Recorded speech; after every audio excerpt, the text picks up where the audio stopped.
ठेकेदार काम करके चला जाएगा, सरपंच को गाड़ मिलेंगे गांव में, क्योंकि सरपंच की एक जिम्मेवारी होती है और सरपंच दे उसका अपना जवाबदार होता है गांव का। हमने ये वादे किए थे भी गांव के लिए सफाई अभियान और जी पंचायत भवन, स्टेडियम और जी हरिजन चौपाल। राम राम। क्या नाम है जी आपका? सत्यनारायण। सत्यनारायण जी, आप प्रतिनिधि हो सरपंच? हाँ जी, मैं रणखंडा गांव से प्रतिनिधि सरपंच। तो ये हमारे साथ सत्यनारायण जी हैं। हम आपको बता दें यहाँ से सलोनी देवी सरपंच है और आज सरपंच जी यहाँ पे मिले हमें। क्या करवाने वाले हैं, कार्य करवा चुके हैं, आइए करते हैं इनसे बातचीत। राम राम भाई साहब। राम राम जी। हम आपसे जानना चाहें क्या करवा रहे थे अभी जी करवाने के लिए तो बहुत कुछ काम थे और गांव ने विश्वास से मैं बनाया और मैंने गांव की जिम्मेवारी उठी और बहुत कामों का वायदा कराया था, पर लेकिन सरकार ने जो हमारा 2 लाख रुपये वाला टेंडिंग वाला और राइट टू कॉल का जो मुद्दा है, यह भी हमारा धरना चल रहा है। हमने 41 दिन हो गया आज धरने पर बैठे हुए। आपने क्या क्या वादे किए थे? हमने ये वादे किए थे भी गांव के लिए सफाई अभियान और जी पंचायत भवन, स्टेडियम और जी हरिजन चौपाल, पर लेकिन कोई भी काम हमारा गांव का भी चालू नहीं हुआ। कोई भी काम क्यों नहीं करवा चालू आपने? क्योंकि जी ग्रांट तो है नहीं और 2 लाख में हो भी क्या, अगर लैट्रिन बाथरूम भी नहीं बनती। अगर एक गाड़ को हम बनाना चाहें तो वह गाड़ मान के चलो 7-8 लाख से नीचे तो गाड़ बनेगी नहीं बिल्कुल। तो 2-2 लाख रुपए का कैसे लगाएंगे? ई टेंडिंग के उससे उस पर ठेकेदार खागा और ठेकेदार काम करके चला जाएगा, सरपंच को गाड़ मिलेंगे गांव में, क्योंकि सरपंच की एक जिम्मेवारी होती है और सरपंच दे उसका अपना जवाबदार होता है गांव का। कोई भी काम गांव में होगा तो उसका जिम्मेवार सरपंच होता है और उसकी जवाबदारी भी सरपंच को देनी पड़ती है। जो कॉन्ट्रैक्टर आएगा उसको का विरोध कर रहे हो आप? हाँ जी, उसका विरोध कर रहे हो आप? उसका न्यू विरोध कर रहे हैं। काम करवाएगा, काम करवाएगा जी, वो करवा के चला जाएगा और वो काम अच्छी तरह से नहीं होगा, क्योंकि सरपंच की जिम्मेवारी के बिना गांव का कोई भी काम अच्छी तरह नहीं हो पाएगा। और सरपंच एक जिम्मेवार आदमी होता है, गांव का मुखिया होता है, वो अपनी तरफ से कोई काम कराओगा तो अच्छा ही काम कराओगा, खराब काम नहीं कराओगा। और ठेकेदार तो आज करके चला जाओगा, फिर दूसरा ठेकेदार आ जाएगा, तो ठेकेदार के थ्रू कोई भी काम होगा तो अच्छे प्रकार से नहीं होगा। फिर आप उसकी शिकायत नहीं कर सकते? उसकी शिकायत भी कर देंगे, पर शिकायत करने से क्या होगा? उसमें बीडीओ भी आ गया, जेई भी आ गया, एक्शन भी आ गया, सभी एक ही होते हैं और सबका कमीशन होता, सब ना पता, सरकार को भी पता है और हर ठेकेदार का कमीशन होता है इसमें। बताओ सरपंच क्या करेगा?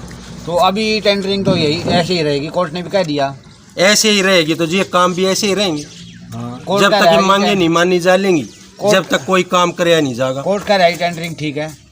कोर्ट का फैसला आया है कि भी टेंडिंग ठीक नहीं है, पर लेकिन वो विधायकों पे और इन पे एमपीओ पे भी लगाओ, राइट टू कॉल इन पे भी करो।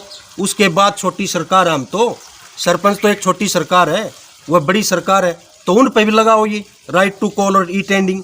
आपके गांव में क्या क्या समस्याएं हैं? हमारे गांव में समस्या है जी, एक तो स्टेडियम की और एक पंचायत भवन की। स्टेडियम में क्या दिक्कत है? स्टेडियम की 4 दीवारी हो रही है, उसमें कीकर खड़ी हैं और उसमें कुछ भी नहीं है। और हरिजन चौपाल में अभी खिलाड़ी कहाँ प्रैक्टिस करते हैं? अभी खिलाड़ी रोडों पे करते हैं, अपनी रेस करते हैं, रोडों पर करते हैं, क्योंकि स्टेडियम में कीकर खड़ी हैं, उसमें कोई ग्राउंड नहीं है, ना कोई स्टैक है और ना कोई हॉल है और ना कोई बिजली का उसमें कोई प्रावधान है। तो उसके लिए क्या करवाने वाले हो आप? उसके लिए हम उसको, वो 4 किलो में है, उसको 6 किले के बढ़ा के उसको रोड पर लेना चाहते हैं। वो कीकरों के अंदर खड़ा है, बन के अंदर खड़ा है। जो स्टेडियम बना हुआ है उसकी 4 दीवारी हो रही है और बन के अंदर खड़ा हुआ है। हम उसको रोड पर ले आके और उसको अच्छी तरह से गेट लगा के, उसमें हॉल बना के, बच्चों का ट्रैक बना के उसको बनाना चाहते हैं। इसके अलावा और क्या क्या समस्याएं हैं? और एक पंचायत भवन चाहिए, जैसे भाई हमारी ग्राम सभा हुआ है तो वो पंचायत भवन में हो। अभी पंचायत भवन नहीं है? अभी पंचायत भवन नहीं है मेरे गांव में, और ना ही कोई चौपाल है, जर्नल चौपाल भी नहीं है। हरिजन चौपाल है, वह बिल्कुल दलदल है और बिल्कुल खराब पड़ी है। तो उसके लिए क्या करने वाले हो? उसके लिए हमने सरकार को, मैंने मुख्यमंत्री को वे भी दिए थे अपने जो बना के पंचायतें, अब ये काम मेरे होने चाहिए और इतना काम मेरे गांव में है। और एक भी रास्ता हमारे गांव का ठीक नहीं है, कोई भी रास्ता। सब रास्ते घिरे हुए हैं। जैसे एक सड़क हमारे गांव झज्जर से गवालीसन की जाती है, वह पूरी सड़क कब्जी एरिया से घिरी हुई है और उसको पड़े हो गया 10 साल, बिल्कुल वो रास्ता निकल नहीं रहा है। और कुछ भी कब्जे हैं मेरे गांव में, वह भी पूरे हटने चाहिए, उनकी भी हमने सरकार को दे रखी लिख के।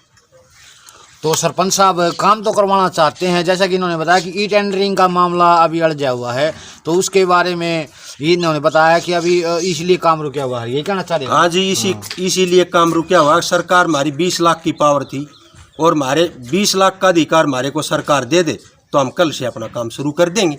उससे ऊपर का होगा वो भाई ठेकेदारी का थ्रू हो, पर 20 लाख तक का काम सरपंच अपना ग्रांट ले आके अपना हिसाब से अपना काम करा लेगा।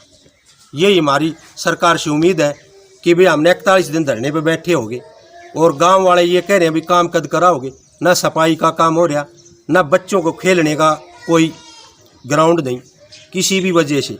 और गांव का हमने विश्वास दिलाया था कि भाई हम 5 साल में अपने गांव को चंडीगढ़ की तरफ चमका देंगे, पूरे गांव को किसी भी तरह से।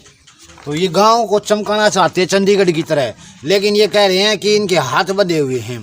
तो जैसा कि हमने बताया कि कोई योजनाएं बनाई जा रही थी, तो ये योजना इसलिए बनाई जा रही थी ताकि ये गांव का विकास कार्य करवा सके, परंतु जैसा कि प्रधान जी ने बताया कि इनकी अभी इतनी पावर नहीं है, लेकिन ये कॉन्ट्रैक्ट के थ्रू कार्य करवाना नहीं चाहते। तो आज हम रणखंडा गाँव में थे और हमारे साथ सरपंच प्रतिनिधि जी थे सत्यनारायण जी। तो इन्हीं शब्दों के साथ जय हिंद जय भारत।